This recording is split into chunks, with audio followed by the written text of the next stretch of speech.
Bonjour, bienvenue chez MVP Foot. C'est une chaîne YouTube qui parle de l'actualité du football ivoirien. Donc, si tu n'es pas encore abonné, il faut t'abonner.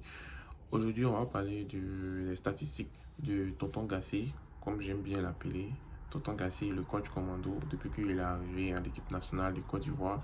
Qu'est-ce qui s'est passé? Donc, on va parler. Voilà, on commence. Lorsqu'il est arrivé, son premier match, c'était contre la Zambie. C'était à domicile. Et l'équipe a gagné 3-1. Ensuite, on est parti au Lesotho, match à l'extérieur. On pensait qu'on allait gagner au Lesotho. Et c'est là où, vous vous souvenez, il y avait une dame qui criait durant tout le match. Là. Voilà. Elle a tellement traumatisé nos joueurs qu'on a fait 0-0. Mais bon, comme on avait gagné contre la Zambie, donc on était vraiment contents, on s'en foutait du nul en fait. Ensuite, nous sommes revenus en Côte d'Ivoire, on a joué un match amical contre le Togo. Tonton Gassi, son équipe a encore gagné 2-1. On a joué contre la Guinée, on a gagné 3-1. Voilà, je pense que ces deux matchs étaient en France. Voilà, si on se souvient bien, c'était en France, donc on a gagné nos deux matchs à l'extérieur. Ensuite, on a eu l'éliminatoire de la CAN 23. Voilà, on était déjà qualifié, on était dans un groupe, donc on a joué contre le Burundi et on a gagné le Burundi 4-0 à Abidjan. Voilà. Pas Abidjan, je pense que c'était, comment on appelle? À Cotonou en fait, parce qu'on n'avait pas de stade encore homologué, mais on a gagné 4-0. Ensuite, on a joué un match amical contre le Burkina Faso et on a perdu 2-1. Voilà, ça nous a fait mal, mais franchement, quand on a perdu, c'était pas grave. Ensuite, on allait jouer contre le Comore éliminatoire, euh, comme on appelle la CAN. On a gagné 3-1.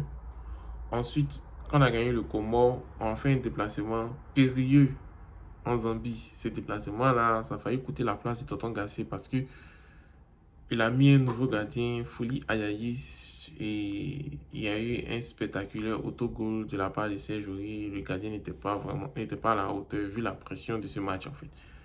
Donc on a perdu 3-0 et c'était vraiment inadmissible que l'équipe de Côte d'Ivoire puisse perdre 3-0 en Zambie, vu qu'on a un recouché en termes ivoiriens avec les Zambiens. Ils nous ont fait perdre une canne. Voilà. Mais c'est pas grave. On a laissé Tonton Gasset construire son équipe.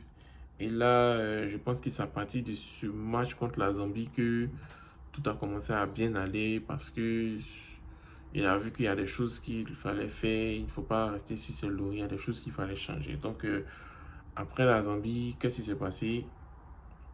On est venu jouer le Lesotho au stade de San Pedro. On a gagné 1-0. C'était vraiment pas facile. Mais il faut savoir que le Lesotho, c'est une équipe qui est très, très, très défensive. Donc, elle joue vraiment regroupée.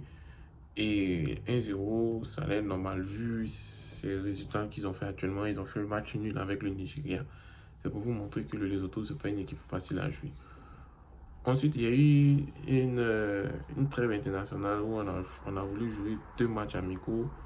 On a choisi le Maroc et l'Afrique du Sud. Ce sont des équipes vraiment un peu comme un peu au-dessus du niveau de la Côte d'Ivoire en fait, pour voir comment est-ce que les joueurs vont revenir. Et lorsqu'on a vu, on a vu que le coach a appelé de nouveaux joueurs, en tout cas de nouveaux défenseurs.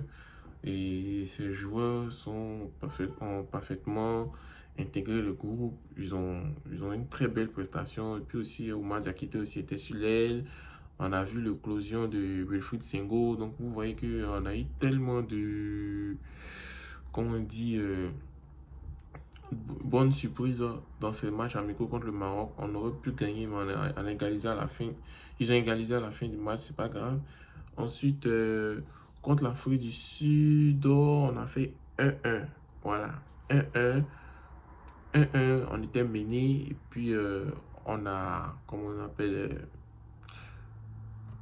on a réussi à égaliser. Donc c'est pour vous montrer que non, vu l'adversité contre l'Afrique du Sud, même si on est mené, on est sous pression, on se maîtrise et puis on peut égaliser. Et on a joué contre le Seychelles, vous voyez, on a gagné 9-0. On allait jouer à l'extérieur en Gambie, on a gagné 2-0. C'est pour vous dire que cette équipe a acquis de l'expérience. Voilà. Donc, avec Tonton Gassé, c'est 9 victoires, 3 nuls, 2 défaites. Voilà. Donc, on a 7 buts d'Ibrahim Sangaré, 4 buts de Seko Fofana, 3 buts de Sébastien Haller, 3 buts de Jean-Philippe Grasso, 2 buts de Konaté Karim, 2 buts d'Amel Junior, 1 but de Simon Adingra, 1 but de Suleiman Doubia, 1 but de Mas Gradel, 1 but de Nicolas Pepe. Voilà. Concernant les passes décisives, on a pas mal de joueurs. Jean-Yves Kwasi, Konaté Karim, Jonathan Bamba, Seko Fofana, Sébastien Haller, Kissi. Ensuite, concernant le gardien, on a 3 clean sheets de Yaya Fofana, et puis un clean sheet de Folie Ayaye, et puis un clean sheet de Badra Ali Sangare. Donc, que pensez-vous de Tonton Gassi? Voilà, depuis qu'il est venu, que pensez-vous de son rendement? Merci, et puis rendez-vous à la prochaine vidéo pour le journal des éléphants.